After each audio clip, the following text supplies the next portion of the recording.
There are all kinds of things in a vineyard that can destroy a beautifully productive vine.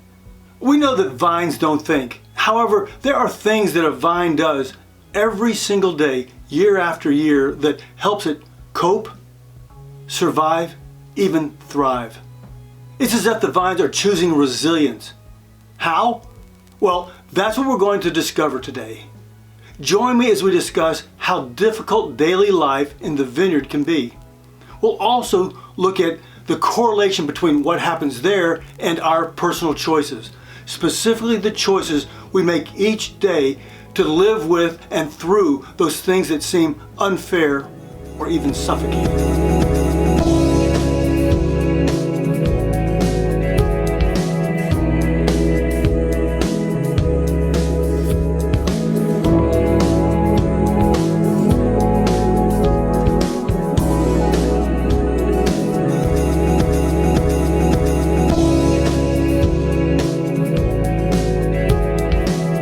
Sometimes life is unfair. Sometimes things interfere with the way we thought they should be.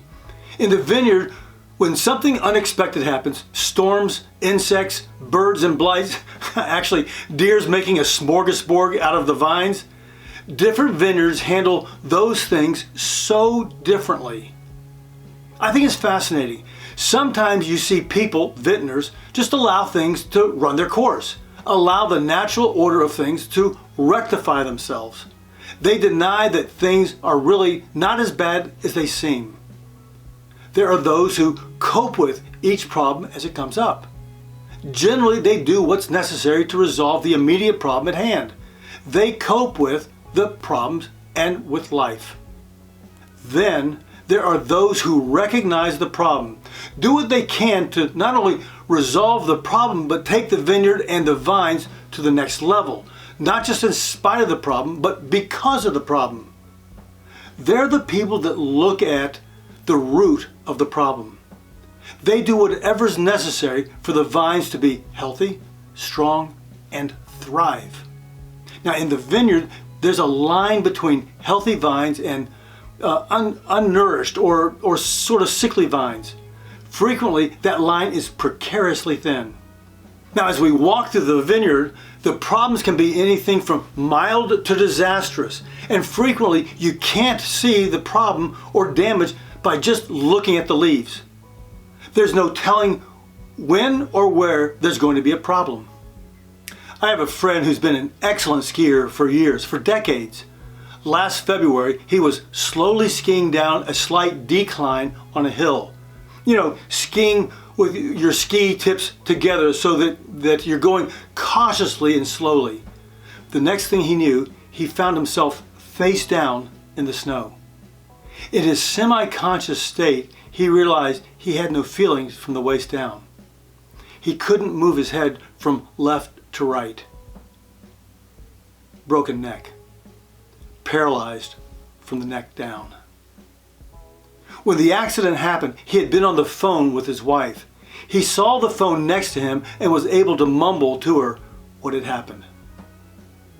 You know, young or old, it can be brain, speech, muscular, the ability to walk or run, dancing, biking, hiking, whatever it might be. We never know what's around the corner. Sunshine one day when it's most needed, rain 2 days before harvest, destroying your entire crop. No telling, at some point, the prognosis may be poor. Whether we like it or not, we have to set the tone regarding how to handle the problem. Even though you don't know what or when it's going to happen, we have to be prepared in advance. Now, I'm not talking about having all kinds of crazy contingency plans for every possibility. Inclement weather, disease, illness, or accidents. I'm talking about, are you prepared mentally? You can let life happen or take charge. This is the part that's always most difficult for me. It's actually possible to get more out of a problem than it takes out of you. We have the ability to combine personal experience with professional expertise or even intuition and use challenging seasons as opportunities to have a positive impact on our lives and the lives of others. I used to be a coper, taking life as it comes, and I thought I was doing great because I wasn't living in denial. But over time, I realized that I wasn't thriving. It's a tough decision to change the way of doing life. It can and will have an impact on the lives of those around you. You can stay safe the best you can, cope and hope things don't change you too much, or you can do the scary thing, blaze a new path and see where it takes you. Everyone has basically the same questions. Regardless of what field of work you're in or how old you are, we have the same questions. Most of the time, we don't even know it. At some point, we're asking one or all of these questions. What is my vision or purpose in life? Do I have a dream and will I achieve it? What does it take to make me happy? What does it take to make me comfortable? What am I afraid of? How do I want to contribute? Can love really last a lifetime? And actually, here's the most profound one for me. Why does the line that I'm in always move the slowest? Go figure. There appears to be a lot to think about, but when you boil it right down to it, it's pretty simple. Whatever your interest is, be the best you can be. No matter what our station in life is, think about this. You can feed, care for, help someone else. If you're really honest with yourself, no one has ever made it to where they are on their own. There's always someone somewhere that has provided some sort of assistance, whether it's great or small. Try this. Help widows, orphans, those with difficulty. Remember, you don't have to solve the world's problems. You can be part of an answer in someone else's problem. You can help people be an active participant in their own care. Vines were created to give their gifts, their fruit. Actually, so are we. We're hardwired that way. Some people are moved to tears because they have had to live with, actually you fill in the blanks. Some people find that no one was there that could or would help or just listen to them. No one was there to give them a voice. I'm not going to pretend that I'm a sort of a relationship expert or anything like that, but I do hope this is encouraging and empowering to you.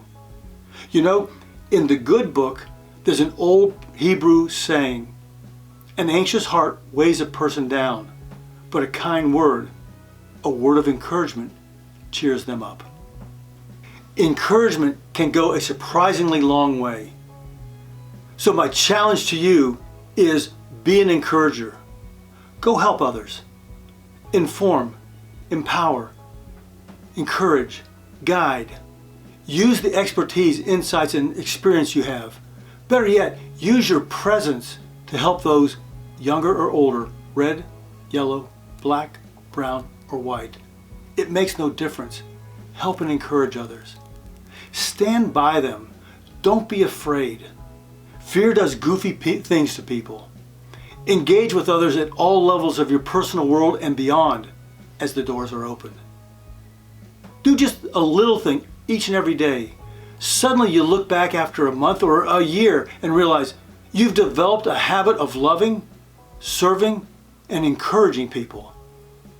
Even of calling them to a higher way of living. I'm not going to let my circumstances kill my ambition, dreams, or drive. How about you? We can't let the problems we face become bigger than us. Believe that you're an overcomer. Believe that others are too, and remind them. Life is going to challenge you at some point. Life, whether it's someone or something, will hand you something unfair at some point in your life. They will take something from you. It's going to interfere with where you thought you were going to go, who you thought you were going to be, what you thought you were going to do. Will you let yourself thrive in the face of adversity? Will you find purpose in the midst of it? Will you use it to make the world, your world, a better place? The choice is mine. The choice is yours. Deny, cope, or thrive. Oh yeah, and my buddy who broke his neck, he's walking and in great spirits. He's not out of the woods, but he's thriving. Will you?